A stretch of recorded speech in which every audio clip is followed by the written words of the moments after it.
So readable. We've got, this is an example test that I just threw together just to try it out.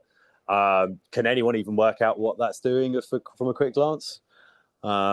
You've got a service that you've got an HTTP request going to a service. I mean, I know we'd never build a calculator test, but yeah, Raf can work it out. Good. It does. It does. Yeah. Yeah, that is it. But it's a very complicated test. We've over-engineered, or we've kind of put too many things in one test here. We've not abstracted away a lot of the logic. So you've got the HTTP request going out, being sent out, and then you've got the assertions on the state of the HTTP request and your logic. It's all a bit intermingled. It's not really quite the right way of doing it almost. Now with DSL, or making kind of abstracting away a lot of your logic, you can make it a lot easier. We've just got a test service class which wraps all the logic. When I go and read this test, I can guess that it's going to the test service, it's calling a calculate function, and it's adding two things, and it's asserting that the result is 2. It makes it easier. So abstracting away your tests, it sounds simple, but it is a key thing that really makes life easier for you. And the LMAX DSL has a little plug here again, just for type safety and whatnot, and getting rid of Cucumber. Having type safety on your tests themselves just gives you that extra feedback cycle. It means you can iterate quickly. You can mess around instead of trying to write some gherkin file that gets really confusing and is an absolute nightmare.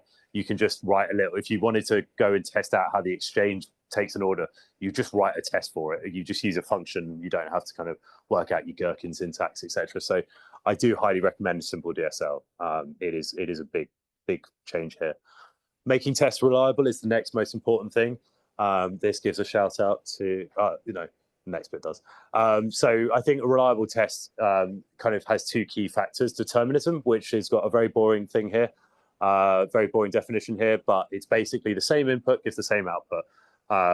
Yeah, that's it. It's if I put 1 + 1 into a calculator, I always expect 2. It sounds obvious, but I've seen a lot of places with tests where that is not a thing, and determinism as a test is very important. And idempotence often helps with acceptance tests as well. So I think that's quite a key point to try and follow, which just means that if you keep applying the same thing, it doesn't apply in succession. It just makes tests easier to parallelize and whatnot. And it kind of keeps your state safer and whatnot. So it's actually quite useful for testing state that you make sure it's idempotent, which you can do by kind of test isolation and various techniques like that. So how do we do that? Using consistent parameters. Don't use random parameters. They're a nightmare. You can seed them, but if the algorithm changes in a Java upgrade for some reason and it all changes, you have no idea what's going on. And be careful using auto-generated parameters. I've generally found, try and build it with real business cases instead of just generating loads of dummy data almost and using one of those abstract things. And make sure you clean up your state. That's one of the biggest things in tests ever. That's one of our biggest problems. Well, my biggest problems when I'm testing locally is getting your state done. Yeah.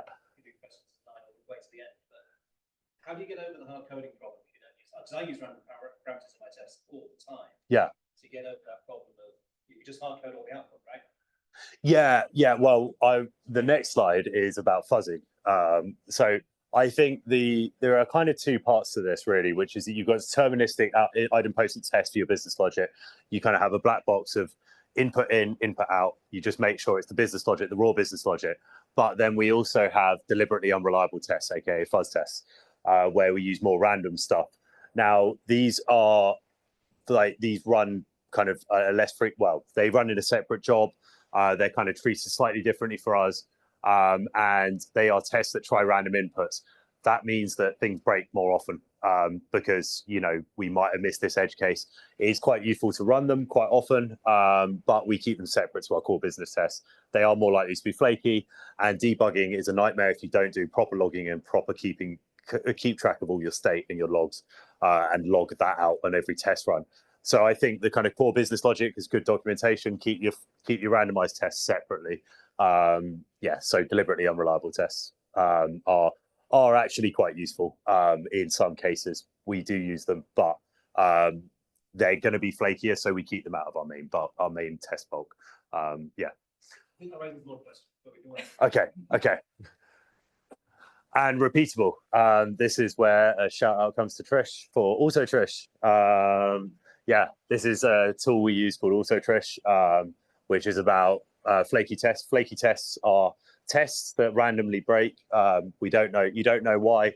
If you're running a massive load of 30,000 tests and they just randomly break, that could be what. Yeah, Auto Trish will show you that. So the blue means that it's intermittent, and that it's basically failed, and then we've rerun it and it's passed. We can see the build number, and you can see that this test has been intermittent at this time. I think a lot of the logic around this, flaky tests are always going to happen, especially if you run large acceptance test suites and you're sharing services, etc. It just does happen, unfortunately. But it means that you haven't cleared down this state in some obscure path here or something like that. Or we've got time traveling tests which cause a nightmare on intermittency, as you can imagine. So they're always going to be there. The best thing is just building the good tooling around them, really. Try and build tools to monitor them, like Auto Trish here. And we've also got Intermittency Explorer, which goes back over all of our history. We keep a track of all of our test runs over the past, forever, and we can kind of see the trends of the tests over time. So yeah, if you reduce your trust in tests and you let flaky tests kind of keep failing, you reduce your kind of the value of your test. You'll think it's just another intermittent test, and it devalues the whole purpose of all your tests. So it's important to constantly intermittency bash. We call them intermittence tests, not flaky tests, which gets a bit confusing when I talk about both. So that's the kind of three ways to make a good test. And then where do tests run? There are kind of three main things I'd say. Locally, probably the most important place. You really want to make sure your tests run locally. You don't want to have to just always fire up a kind of a staging environment somewhere else. You want to make sure you can actually run these locally. We can fire up a whole exchange, do that kind of stuff. It makes life a lot easier. You can just mess around with it. You can go and break the exchange. You can make everyone's trades make double the profit or something and just see what happens. Can't do that in the staging environment as nicely because you'd have to redeploy everything and everyone else would get annoyed when they're testing. So local testing, I think, is probably one of the most important things. You can either just fire up your jar or use Minikube. It really depends on your deployment infrastructure. But then there is CI and dedicated environments. So I've kind of bundled these together because they're a similar kind of concept in how you deploy it out. But we use CI, we run CI constantly, and we have staging environments as well. It's very useful if you can anonymize your production data and automate that and put it into these environments constantly, preferably nightly, if you can, even more often. But I know anonymization jobs are an absolute nightmare, so nightly can be quite good enough. But yeah, I wouldn't recommend having that at a kind of like slower schedule than nightly, really. And lastly, production testing. We have testing in live. It's actually it came out of a retrospective on a production issue. You want to catch if your production environment's going wrong before your clients do. So having testing in live, we fire trades through the system through a kind of separate. It's not a separate flow, but it'll match against it'll be a dummy versus a dummy.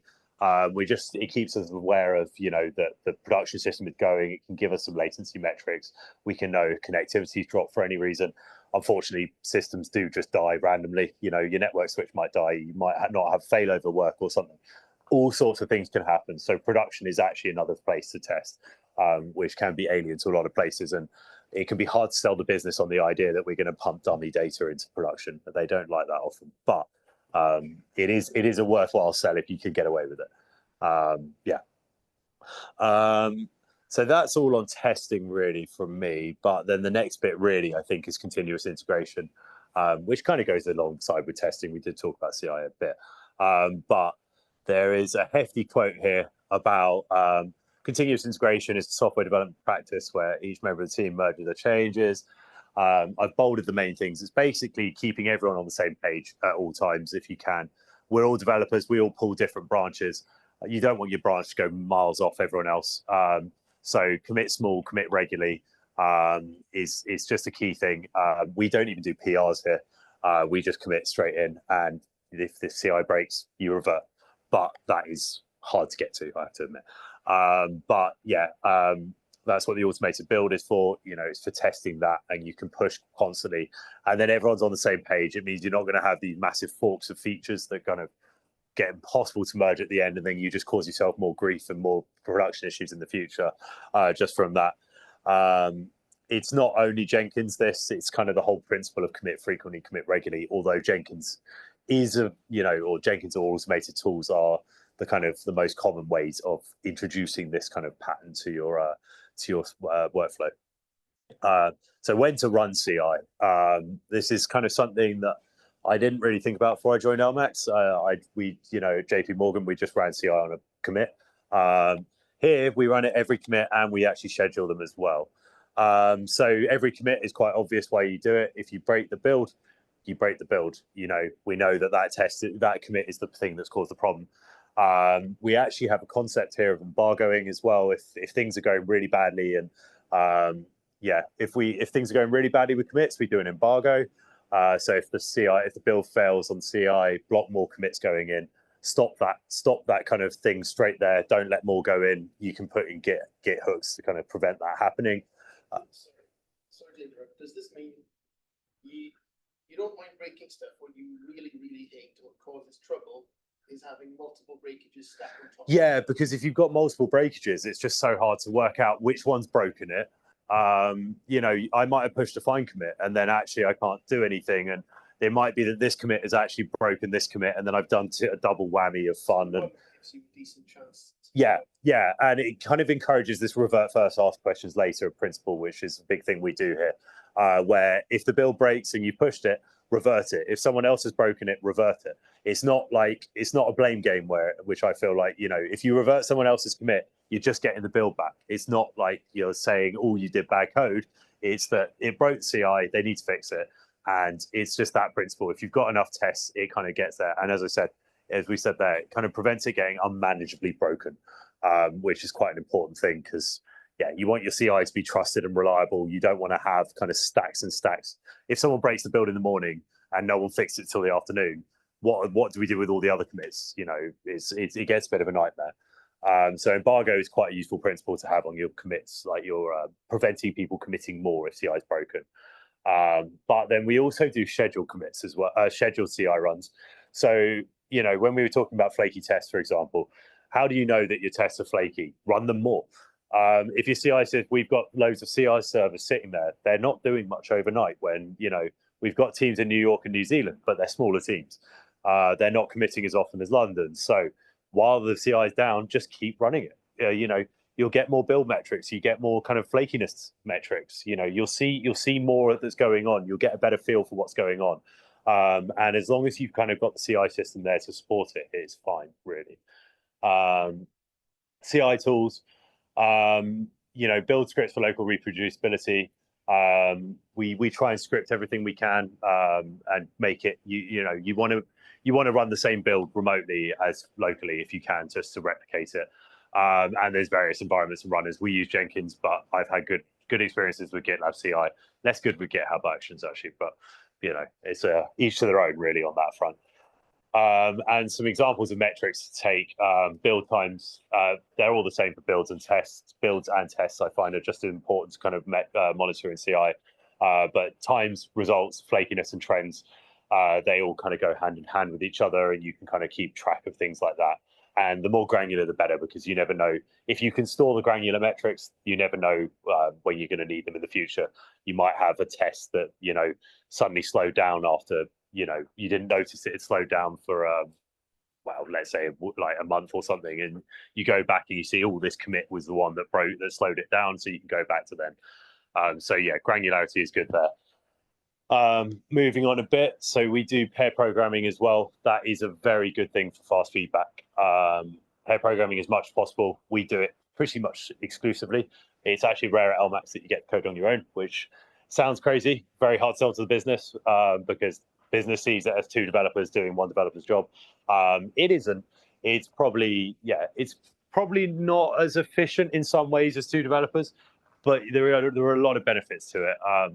You get a constant feedback cycle of all of your changes. You have to rubber duck with someone constantly. So you're not going to make as many silly mistakes as you would. You've kind of got that constant review cycle, so you don't need pull requests. I mean, how many people here have kind of put in a pull request and then days later been like, guys, can you merge it? Can you kind of like review it? You know, if you've got constant pair programming, you can kind of get away with not doing that, which actually opens up this kind of trunk-based development, which really gives you these fast feedback cycles, which actually in the end unlocks faster feedback. And, you know, maybe it'll slow you down in your day-to-day because you've got two developers working together. Actually, in the long term, I think it speeds you up in some ways. And it means your knowledge isn't siloed. You're sharing your knowledge and reasoning all the time. And that means that your business, the business knowledge and the coding knowledge are shared all the time, which is very useful. Moving on again, development methodologies. This one is kind of hard to pick up because everyone does it differently. And, you know, should we use Agile to be fast feedback? The answer is kind of no, not really. This is the Agile Manifesto. If no one's read it, it's a long description of kind of how a lot of people do coding. You know, you can do sprint, scrum, you know, sprint, scrum, Kanban, all sorts of different ways of doing it. At the end of the day, I think you just do what works for the team. I wouldn't actually pick like any way of doing that. I put this in because a couple of people made a comment on Agile being, you know, iterative development. Yeah. That's actually Agile. I know, but I'm trying to say get away from the practice of, you know, at JP Morgan we were forced to do sprint. You know, don't do Agile for the sake of Agile. Do Agile properly. Agile has become the dirty word, but you know, Will here, he's my team lead, and he does Agile by just we're a small team. We can just work on it and we can just iterate rapidly. There's no point having sprints. There's no point doing that. Do it how the team wants. I've worked in teams where sprints work really well. It might work better for a big project. If you're just kind of building small features constantly, just, you know, kind of freewheel it almost sometimes. You know, there's no point doing grooming and all of those overheads just for the sake of it. You know, if you can get away with it, get away with it. Yeah. So yeah, I think do what works for the team is the best thing to do for development methodology, and that is pure Agile really at the end of the day. How do we get here though? I mean, I mentioned a few techniques of this, but you know, it's obviously I've worked at big banks. I know it's impossible to get them to agree to some things like this. You know, pair programming at a big bank, Jesus Christ, that would never happen. But you know, I think it's one of those things you need to get. It should be a bottom-up approach to management. You need that kind of leader there that can follow what the developers are saying, understand it.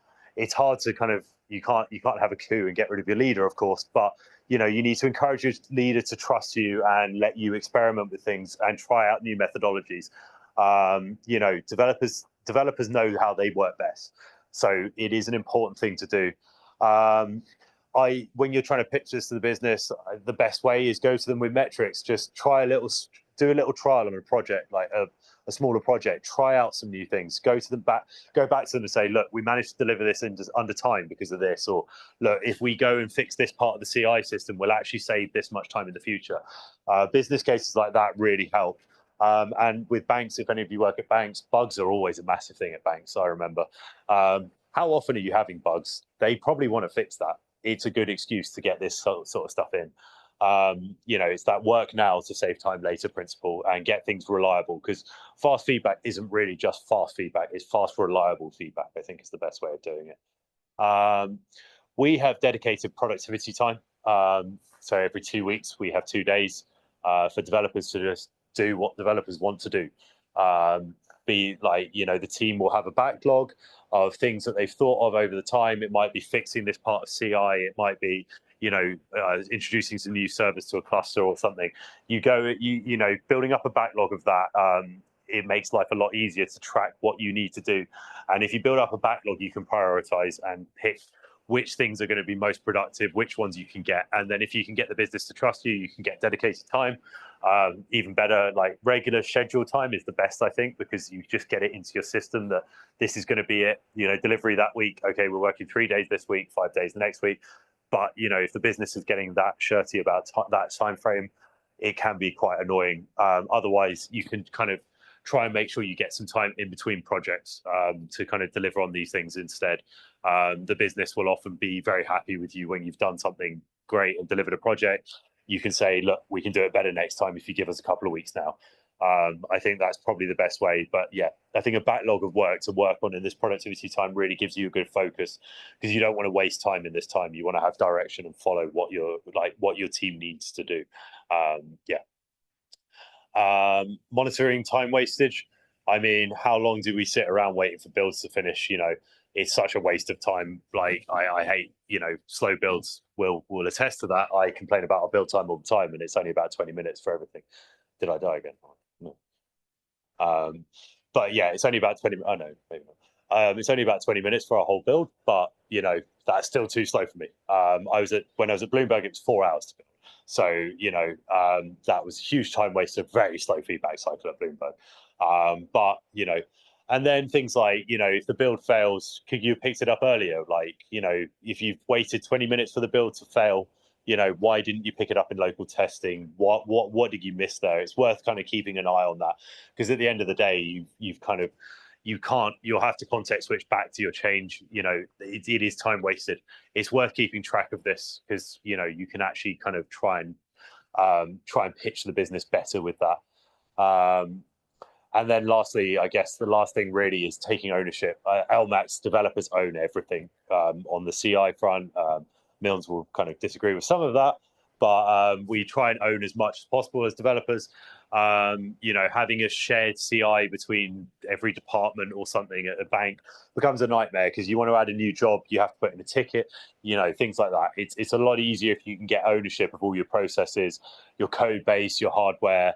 No one wants to have to put in a ticket to log into a testing box. Who cares? It's testing data. At JP Morgan, you do. And that ticket takes 2 approvals. So, you know, it's one of those things. Try and take ownership of as much of the process as possible. Give that power to the developers instead. And then developers will notice what's wrong. Like, why am I doing 2 tickets? I wrote a script to do those 2 tickets for me. You know, it's silly things like that. But developers, when they get the power to, they'll start automating things, and that makes more and more feedback cycles. Developers hate wasting time, I find, and we like to automate things. And giving them ownership gives them more control and more power to do that. And then, kind of to finish off, what do we do with reclaimed time? We automate more fast feedback cycles. So just going back over everything really in summary, fast feedback is it's about balancing those 3 kind of things: reliability, safety, and speed. It's definitely not just the code, it's the processes around the code, which hopefully I kind of went over enough there. And there are lots of ways of getting there. This is the way that works at LMAX.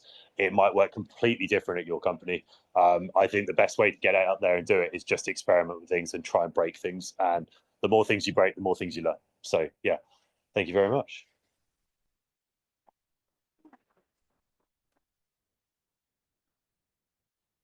Oh, and we are hiring, by the way. So yeah, Aria over there, if you want to, yeah. Questions?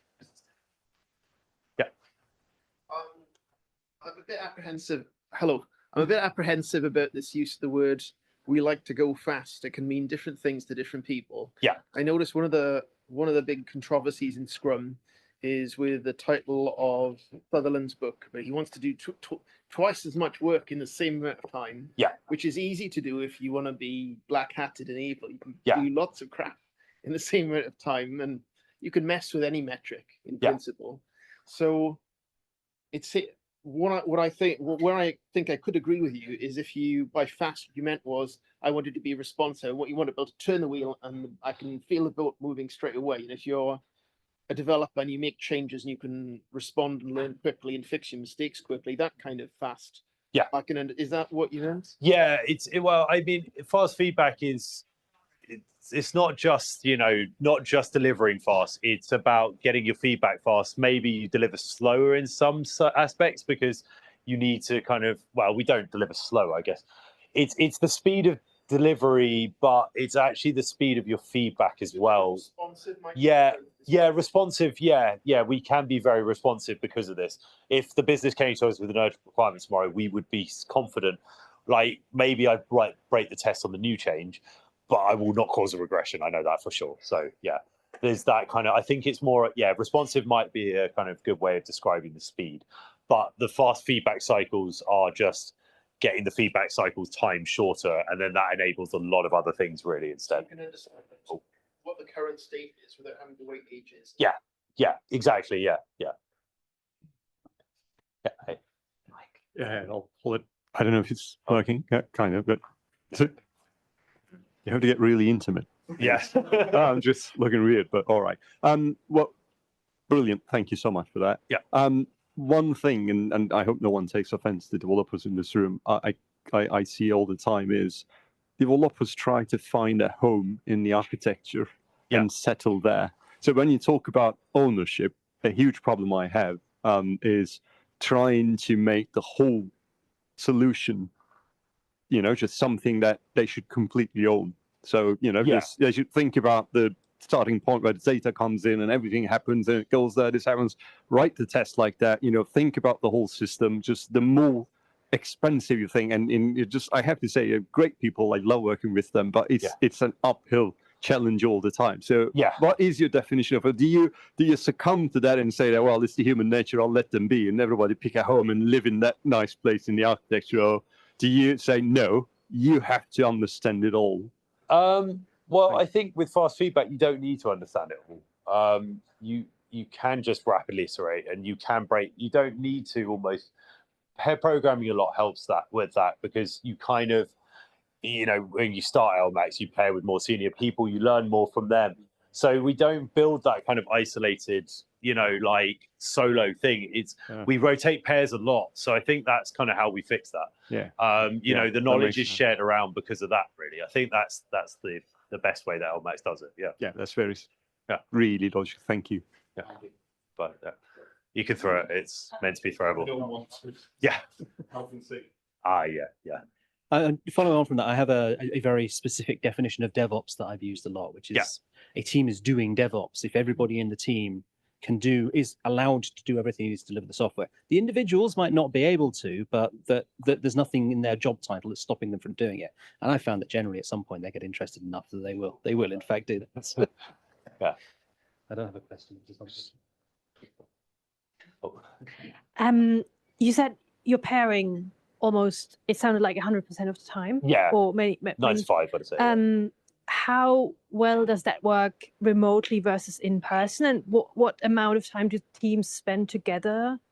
So my team is actually in all the time, but that's just because we like to be. Most teams here aren't. They're in 2 days a week, so we do a lot of remote working. What we do really is we have VNC sessions where we, instead of doing Zoom screen shares or something like that, which is a nightmare, we have kind of dedicated machines. Like each developer has something called a pairing station that's got their code on it. It's a super powerful machine. It can run the Exchange locally and stuff. And then we VNC into it, and you'll both VNC into the same machine. It feels like the same experience. And then you just do a Zoom call. You don't need to see each other if you don't want to. You can turn off video, just as long as you can hear each other. That I think VNC really unlocks a lot there with the remote pairing. Instead of Zoom screen share and coding is a nightmare. Half the shortcuts in IntelliJ don't work. VNC does hijack some shortcuts, so I'll give you that. But generally speaking, a lot better. Yeah. Cheers. Thank you. So just a quick question around the, you talked about using DSLs, right? Yeah. And you shown that code with setting up the requests and all that sort of stuff, right? And you said, well, that's all a little bit mixed up and a little bit confused. But then I'm trying to figure out, can you always get away from that? Because there are certain times where you might want to do like a real proper request and go through the whole shebang of, You can call the underlying, the DSL is just a wrapper on underlying methods. You can call the underlying methods if you want to call the JSON, but then I'd argue, why do you want to call the JSON in a business test? There are some cases where you want to do a deliberately bad payload, in which case, you would call the underlying method, but generally, maybe wrap that in something, or I find keeping your test readable like this makes life 10 times easier. Because if I go into a test and I see like a blob of JSON, I have no idea where it's broken. I have no idea why. It's still worth abstracting things like that away into kind of separate libraries almost, or not libraries, but, separate abstracted classes, just to make it so you go into that test, you know exactly what it's doing. You can have a send broken message method or something, but it's still kind of almost worth doing that sometimes. there's very much a balance there, though. It is up to personal taste almost. But, you know, I find if I've got that test, I know exactly what it's doing when I read it. Yeah.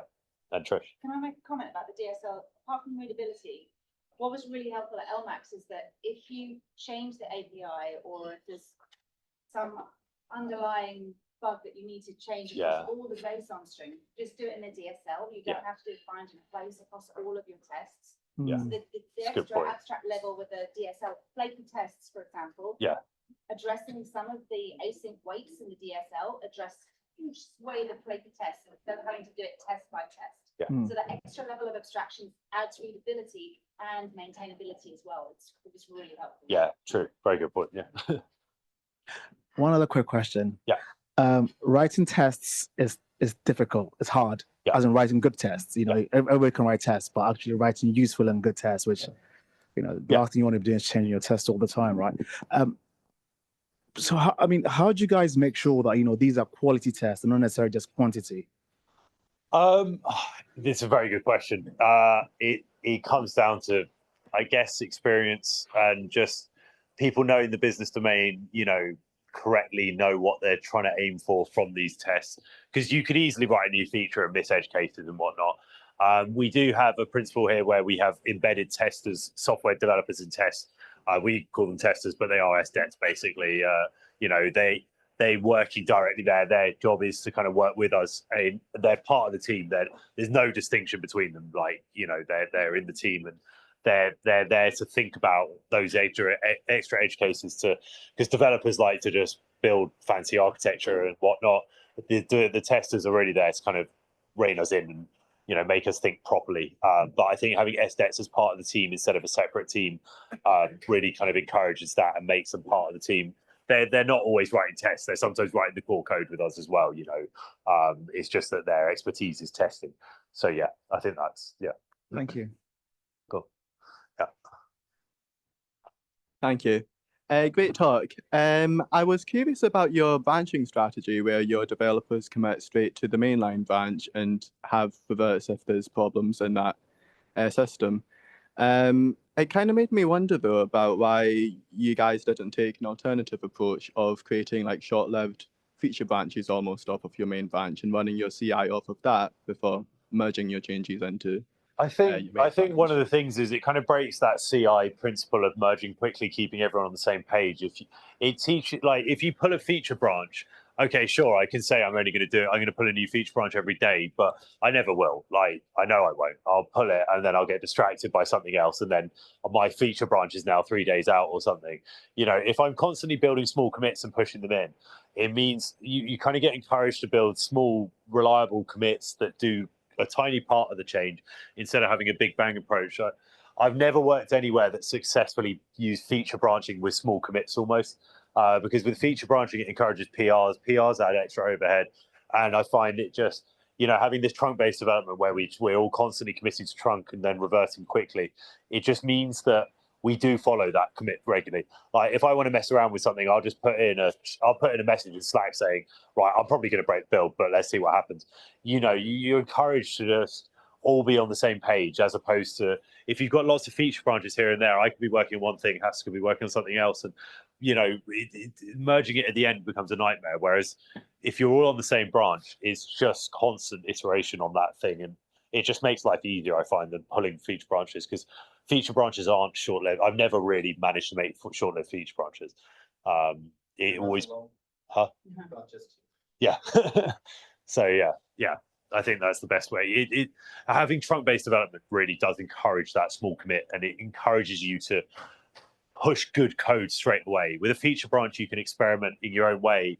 You can have CI build a feature branch, sure, but, you know, like, you just think differently almost by doing trunk-based development in a certain way, and that different thinking gives you that different kind of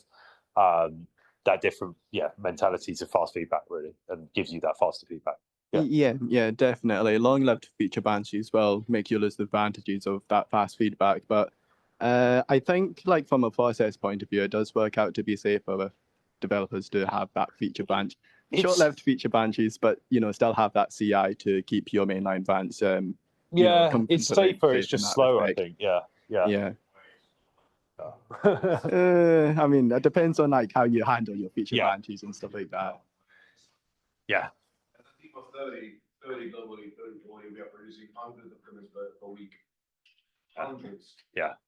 Yeah, I mean, it kind of it's depends definitely on, an approach. It's just, I think it kind of goes against the fast feedback principle. It's just, there's more steps to getting your code in, which just makes life harder. You don't think about things in the same way. If you're doing trunk-based development, you have to think about, when I commit is ready, that means I need to commit small, I need to commit ready, I need to commit tested. Whereas if I have a feature branch, I can commit whole, and like, you know, it's less incremental, it's more. Yeah, you could do it with feature branches, but then, you know, if you started to do feature branches, what's the point, almost, in some ways as well. So yeah, I think the main concern for myself is the safety in the process. But yeah, I agree with you that we don't release the production on every commit. That's one thing. Oh, so, right, okay, that's good then. You know, that's one thing to note. You know, right, okay, yeah. So that helps. You know, like we will take a stable branch. We branch for a release as opposed to Oh, right, I see. So you do commit to master, but you take like a release branch or something like that for production releases. Oh, okay, yeah, that makes sense. Yeah, in my mind, when I heard that, I was thinking, straight into production, no one ever commit to master. No. I wish, but that would be far too dangerous for us. Yeah, we are regulated. Auditors would probably cry if they saw that. Okay, yeah. Phew. I got my video for a moment. Cool. As an operations person, it makes my life a lot easier because it encourages the developers to write with feature flags, which means that when we're sat there on a Saturday doing a release, the developer's off on call doing God knows what, I can be reasonably confident that probably nothing got turned on in this release. If it did, there is an acceptance test somewhere that followed path through the code where this feature flag is on and the path where it's off, and I can safely turn that feature flag off without needing to escalate up and go and find a developer. We've introduced these 6 migrations in this release that are breaking and we can't roll back. Because you're encouraging people to always have something that is safely released for. Yeah, definitely. That's a really great approach, decoupling your releases from the commits onto your master branch. Yeah. Cool. I'm just conscious of time. Yeah, sorry guys. If you have more, please grab me after. But we'll chat at the pub after this. Yeah. It's better to have so many questions than none at all. Yeah. so that's really great. Yeah. Cool. Well, thank you very much, guys.